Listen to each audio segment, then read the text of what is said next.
Hey, welcome back. Katie TT here, founder of Soul Sanctuary. I'm excited about today's topic. It's one of my favorite, just fun topics out there when it comes to interior design and also art history. So I get to be an art history nerd today, which I love, and share a little bit of an overlap between the two topics, which are two of my big passions. So let's begin. We're talking about something called trompe-l'œil. And if you didn't know, trompe-l'œil is a really interesting topic because it's about the fooling of the eye. It's French for deceive the eye. And that is a lot of what interior design does in practice. And there's a lot of tips and tricks that are specifically geared towards that. And it's a pretty wonderful topic to be able to share with you today from both the art history and the interiors and architectural perspective. So let's dive right in. Oh, it would help me if I actually opened up the presentation, wouldn't it? There we go.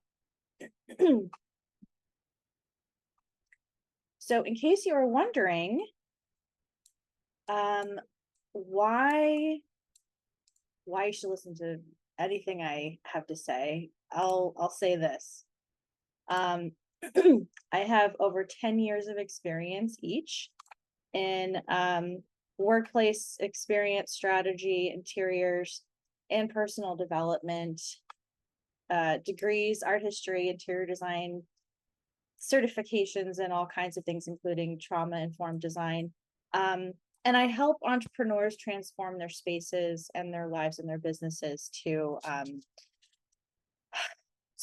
create success, sustain a magical space that makes you feel good, helps you regulate your nervous system, attracts the right kind of clients, and just inspires the shit out of you.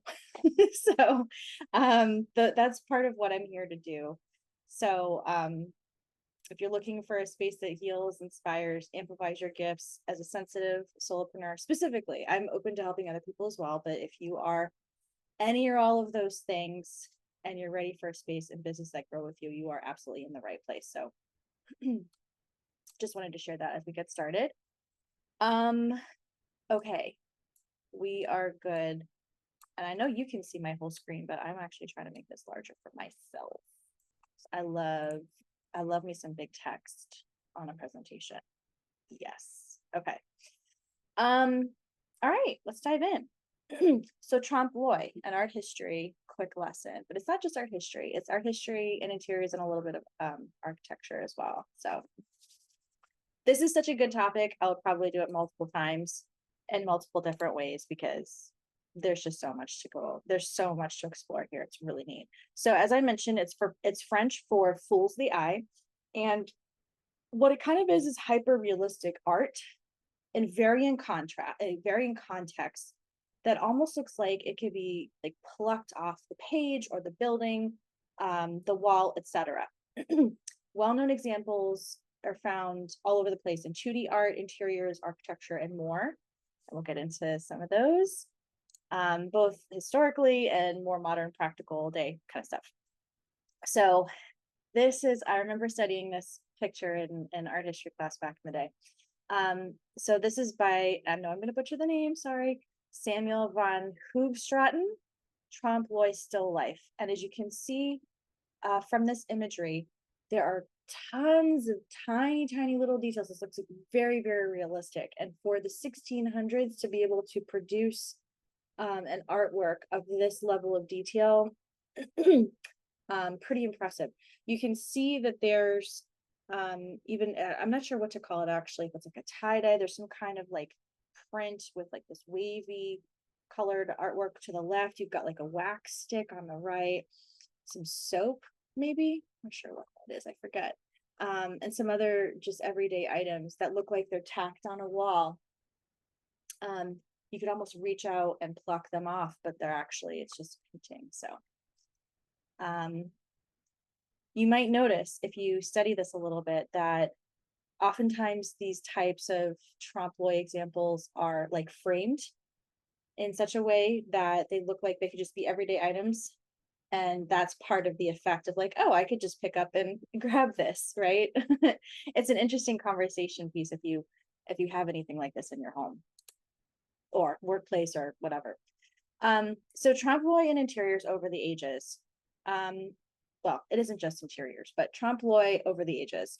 Murals, religious spaces, cityscapes, architectural marvels, gardenscapes, sculptures, and everyday interiors, the more practical, modern side of things that we look at today. So here's an example. This is really beautiful. St. Ignacio, Rome in Italy. This is a ceiling painted in great detail. And I want you to, by the way, if you have a chance, definitely go visit this website on Architectural Digest, because there's a lot of great examples on this page in this article, and they're just stunning examples of trompe-l'œil. So this is, to be clear, this is an interior space, it's a ceiling, and obviously religious space. Here we have Mur de Canute in Lyon, France. And again, this is from the same article in Architectural Digest. I recommend you go check it out. This is mural painted on the outside of a building, gives an idea of some things that could be going on the outside of the building, but they're actually not, right? We've got some greenery. We have some faux stairs, right? We have some painted on stairs. We have some other things that aren't really there.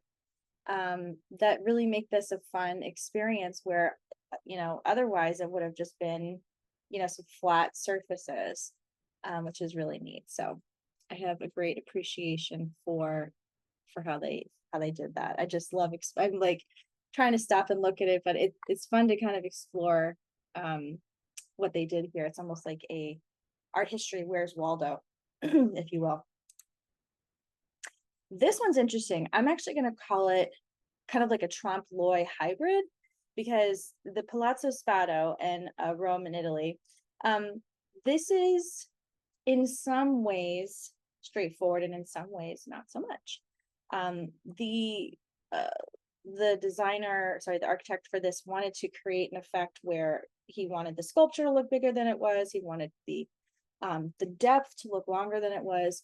And so there was a combination of different types of architectural tools and painting methods to create something that looked like it was larger than it was, both from the architectural standpoint and the garden standpoint, and also the sculpture standpoint. So it's a really interesting example of a hybrid mix. If you want to go more into detail on how the details of how that works, I recommend you go, again, visit this article, because it goes into detail about how he did it. And it's really interesting. It's really interesting stuff. And the hybrids are cool, you know, because it becomes even more, it's in my experience, some of the trompe-l'œil, once you've studied it a little bit, you're kind of expecting it, and you can kind of know what the cues are to tell if it's a trompe-l'œil or if it's real. Kind of like AI in modern day, which, by the way, I'm going to do a video on that too, because that's interesting. Design and AI is interesting, but it's like our modern day, it's like our super modern day, you know, trompe-l'œil is AI image generation. But these hybrid ways of doing trompe-l'œil can be even more convincing, because you're not expecting it.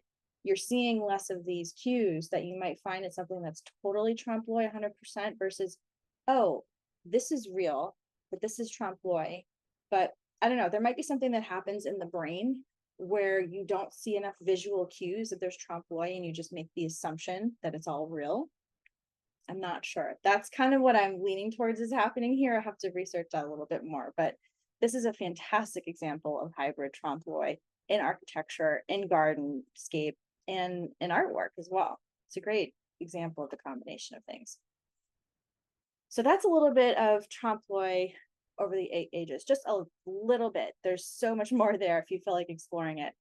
And I recommend you go and check out this link as well. I'm going to put these in the YouTube comment section here.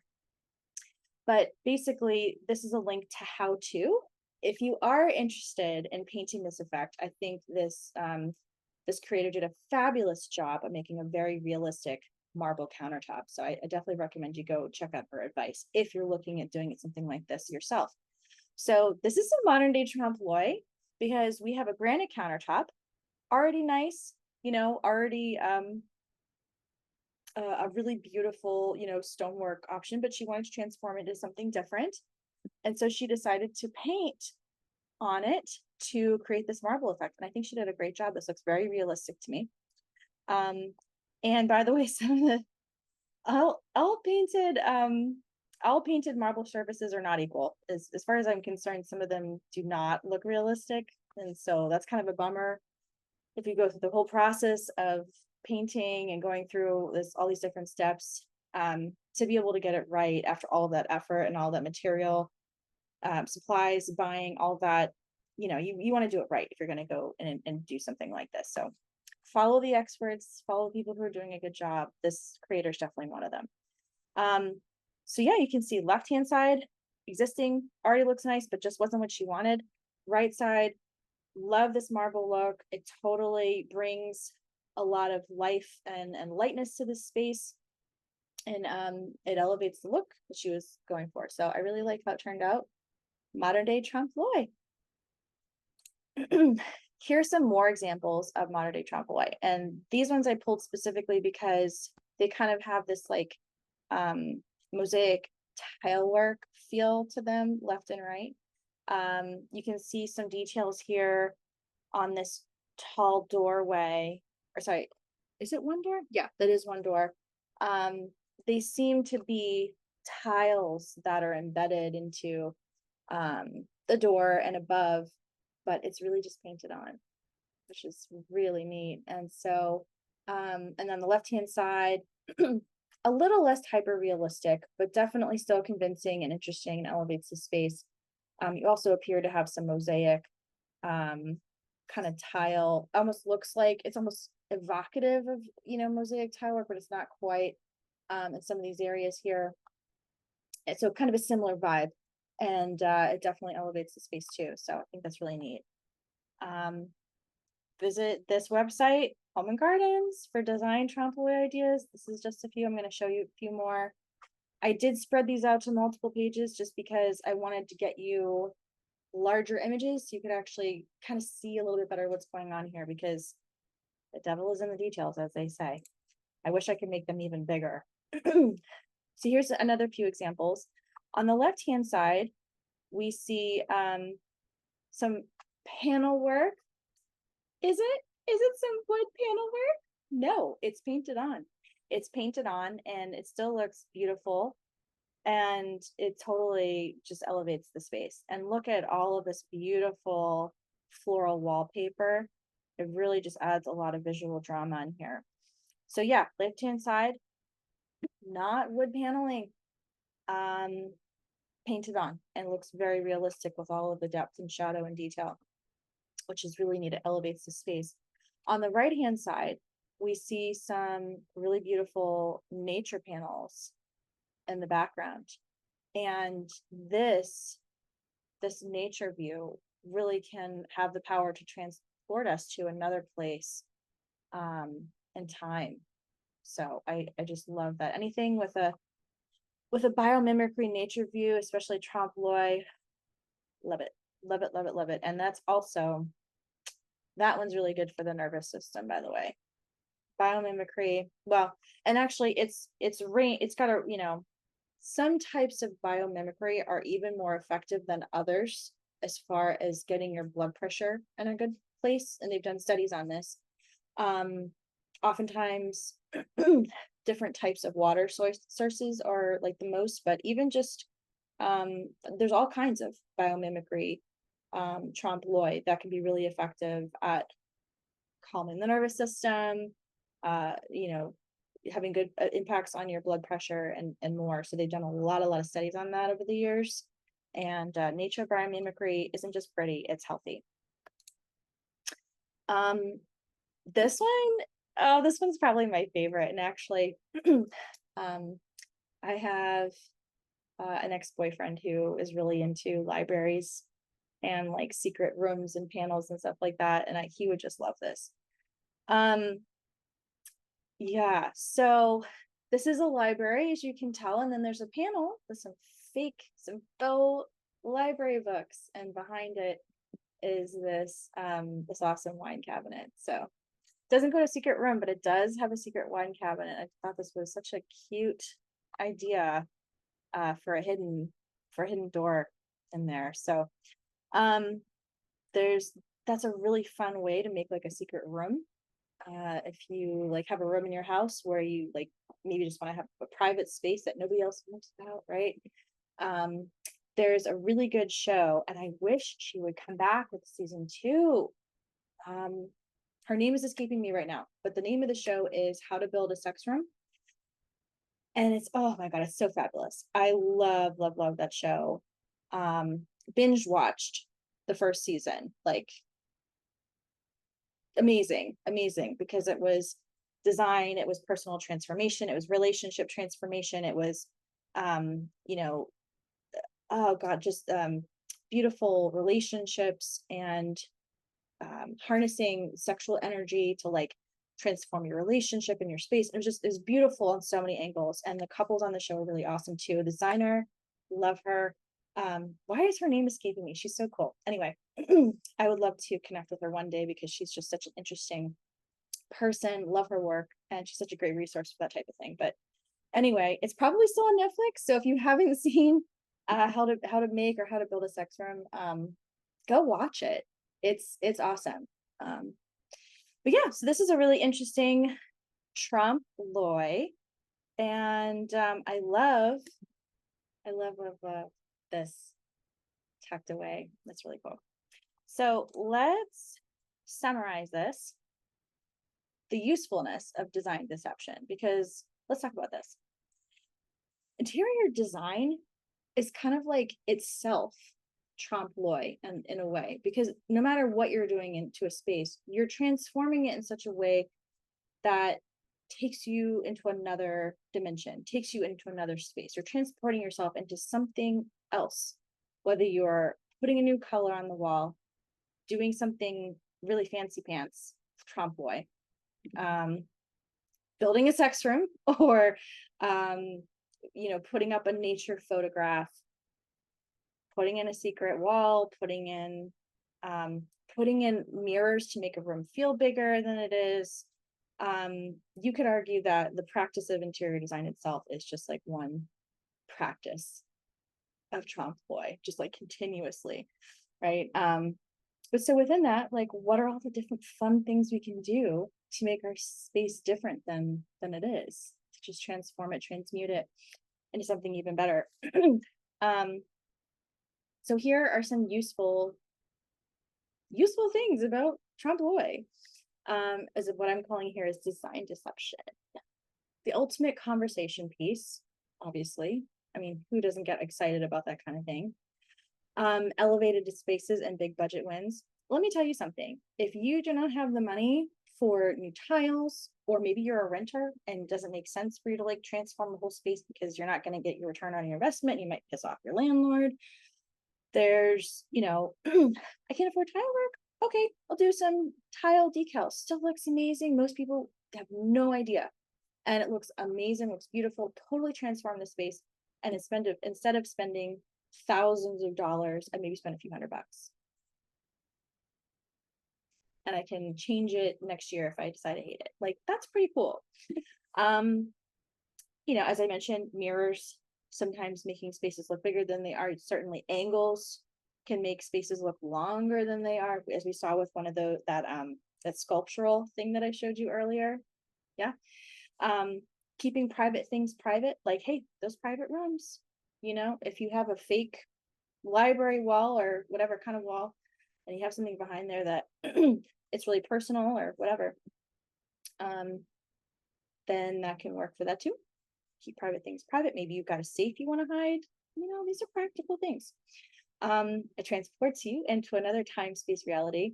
And I am a huge Outlander fan, by the way. I don't know if anyone watching is as well, but I'm very much into like all things alien, time travel, space-time reality, big into meditation, love like quantum physics. So the idea of transporting oneself to another time space reality is like right up my freaking alley. I love it. Let me know if that's you too. And you can do it with just some supplies, right? You can, that's the amazing thing. You don't have to take a vacation to totally transform your space and to experience like certain things. So although a vacation is also nice. And finally, it's fun. It inspires the understanding of art and context too, right? Because people are always curious, like, how did they do that? How did they engineer that? Why does that look the way it does? And it's a nerdy, and I say that with so much love for myself, a nerdy win in the best sense for teachers and coaches like me, because I get to engage and share what's going on, how they did it, and why it's important, why it has the power to impact us in such powerful ways. So it's cool. I love it. Oh, such a good quote by the great Charles Eames. The details are not in the details. They make the design. And we see that in Trompe-l'œil because the hyperrealism and the deception, the fooling of the eye, often hinges on important details that if they didn't exist, it just wouldn't have the same effect. And so, yeah, the design is the details are the design. And that's one key thing to note as we approach the practice of interiors, the practice of art, architecture, all those things. It's really wonderful how that all kind of comes together. So that's what I have for you today on Trompe-l'œil. If you have any questions or if you have any content suggestions, please let me know in the comments. And as always, let me know any ahas and any ideas that might be popping into your head, something you just thought of for your space as a result of watching this video. I would love to hear that. Would love to hear from you. So have a good one. And oh, I almost forgot to mention, and this one's important. Oh, there's a kitty. I was like, is that a tail over there? Yes, it is. You might have noticed that I've been recording these usually in natural light, but I decided to record this one at nighttime with an artificial light. And the reason I did that is the following. I keep mentioning to you guys, and I'm going to keep drilling it into these videos, that there's a significant importance to lighting. Artificial, natural, all the things within that. I am going to do a lighting video. The reason I film this way is so that you can see the difference visually, because I can say the lighting is going to impact da da da da da. If you go back and watch any of my other recent videos, you're going to see there's like a night and day difference, literally a night and day difference between how these videos look based on the lighting source that I've chosen. And so I thought, you know what, I've been talking about this a lot and I think it's landing for people, but let me show them too. Let me show them, because sometimes it's just helpful if you can visualize something like that. And so, yeah, you probably see a big difference. And even if I turn on my light back here, which I'm going to do in a second to show you, Alexa, turn on fourth plug. Yeah, so I have more lighting now, but it's, it's still very, very different from how I record during the day. So I wanted to pause and show you some kind of that lighting dynamic that was happening and give you a chance to experience my videos in that way so that you can really get grounded in why lighting is so important. And I don't think the lighting was terrible here, although it was a bit darker and I wanted you to notice that. But it changes a lot. It really, really does, from the angle that you point your desk to the artificial light, to the natural light, to the color of the natural light and the color of the artificial, all those things. It's all a lot. It's all matters. So in any case, that's what we have for today. I had fun. I had so much fun putting together this video for you. If you want to see more Trompe-l'œil tips, let me know and I'll do another one. We'll do like a part 2 if you want. So otherwise, I'm going to jump into some other topics next, and we'll see you in the next one. Enjoy.